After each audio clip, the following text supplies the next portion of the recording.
A report just dropped that has Blue Jays fans doing a double take. Jose Berrios, the guy who's been a rotation staple for years, might actually be available in a trade. And honestly, the more you think about it, the more it starts to make sense. With Dylan Cease now locked in for 7 years and some interesting roster dynamics at play, Toronto suddenly has the flexibility to explore something that would have been unthinkable just a few weeks ago.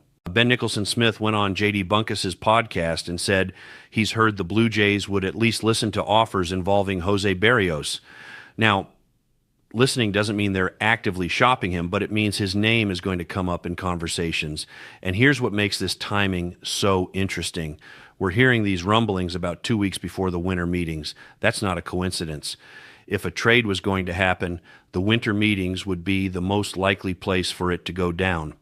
Other general managers are now thinking about whether they could make a run at Berrios, and maybe that's exactly what the Blue Jays want. But there's another layer to this story that makes it even more intriguing. Shea Davidi went on the Blair and Barker podcast and talked about some potential friction between Berrios and the organization. Now, I want to be careful here because this could just be speculation spinning out of control now that trade rumors exist. But Davidi said he heard that Berrios needed to be around his family and suggested there might have been some frustration. Whether that frustration is directed at the team or just frustration about his situation, it's not entirely clear. But the fact that a credible insider like Davidi is even mentioning frustration is worth noting. Berrios spent time on the injured list for the first time in his career last year. For a guy who prides himself on being available and taking the ball every fifth day, that had to be incredibly difficult to process.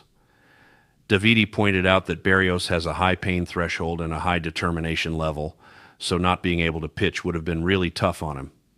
Maybe there's some friction about how the team managed his injury down the stretch. Maybe there were disagreements about when he should have come back or what role he should have filled. We don't know the specifics, but if there's any truth to the friction angle, it would certainly make a trade more likely. Now let's talk about the baseball side of this, because that's where things get really interesting. Look at Toronto's rotation right now. Kevin Gausman is your ace. Dylan Cease is locked in as your number 2 for the next 7 years. Trey Savage is coming off a phenomenal rookie season and should only get better. Shane Bieber is slotted in at the 5 spot after missing most of last season recovering from injury. And then you have Berrios. But here's the thing everyone seems to be overlooking. Why is Eric Luer automatically penciled in as the bullpen guy or the 6th starter? Why is that just accepted as fact? Let's actually compare the numbers.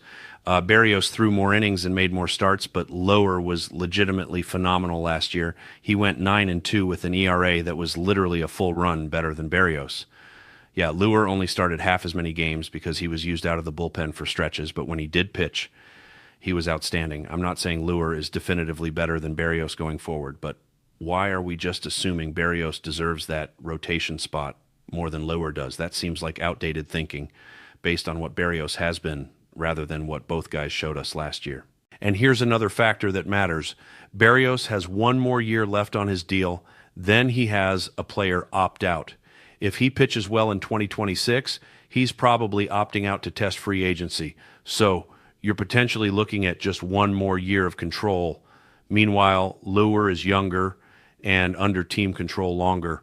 If you're building for sustained success and not just a 1-year window, doesn't it make more sense to invest in the guy who's going to be around longer and who just posted better numbers? So if you move lower into the rotation, suddenly you have 6 legitimate starters: Gausman, Cease, Savage, Luer, Bieber, and Berrios. Do you really need 6 guys who all deserve to start every 5th day? Probably not, especially when you look at the other areas of need on this roster. The lineup still needs work, though they're clearly pursuing solutions there with the Roki Sasaki pursuit and interest in guys like Kyle Tucker. But the bullpen is where the real focus needs to be right now. Let's be honest about Toronto's relief corps. Luis Verland showed flashes. Yimi Garcia should be solid. Braden Fisher has had his moments. But is Jeff Hoffman really the long-term answer as the closer? I'm not convinced. And beyond those names, there are question marks everywhere. Brendan Little has been inconsistent. Other guys have shown potential, but also significant struggles. If you want to compete for a championship, you need a shutdown bullpen. Right now, Toronto doesn't have that. This is where a Berrios trade starts to make even more sense. What if you could flip him for a legitimate late inning weapon? I've been looking at potential targets, and there are some really interesting names out there. How about Jojo Romero from the Cardinals?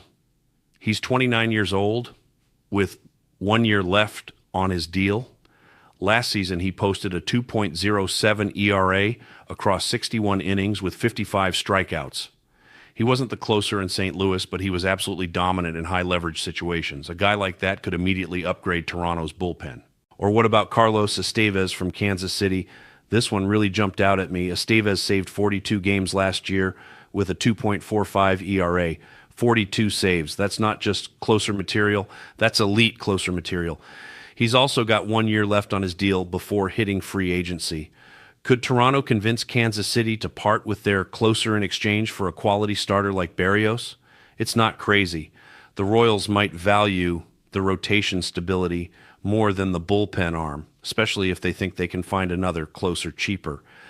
Imagine this scenario. You move Lure into the rotation, you trade Berrios for someone like Estevez or Romero, and suddenly your roster looks more balanced.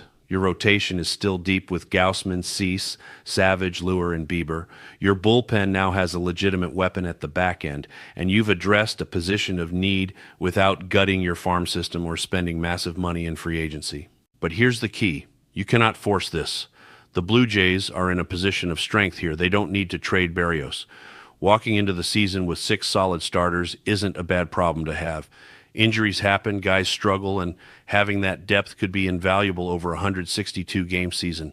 So if other teams aren't valuing Berrios as a top-of-the-rotation starter, if they're trying to lowball Toronto because they know about the potential friction or because of the injury concerns, then you just keep him. The flexibility is what matters. The option is now on the table. When the winter meetings roll around and Ross Atkins is having conversations with other GMs, Berrios' name is going to come up. It should come up, but you only pull the trigger if you're getting something really good back. For me, that means an elite bullpen arm, someone who can genuinely anchor the back end of your bullpen and give you confidence in close games. If that player's available in a Berrios deal, you seriously consider it. If not, you keep your depth and figure it out another way. What makes this whole situation so fascinating is that it represents a fundamental shift in how we view this roster. For years, Berrios has been untouchable. He's been the guy you build around, the steady presence in the rotation. But circumstances change. You added Dylan Cease. You have emerging talent like Trey Savage. You have Eric Lure waiting in the wings. Suddenly, Berrios isn't quite as indispensable as he once was.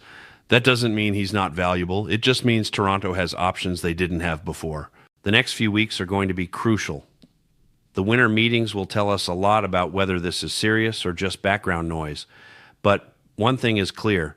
The Blue Jays are in a position where they can actually consider moving a pitcher who's been central to their rotation for years, and it wouldn't cripple them. That's a testament to how much the roster has evolved. Whether they actually pull the trigger remains to be seen, but the fact that it's even a legitimate conversation shows how much has changed in Toronto.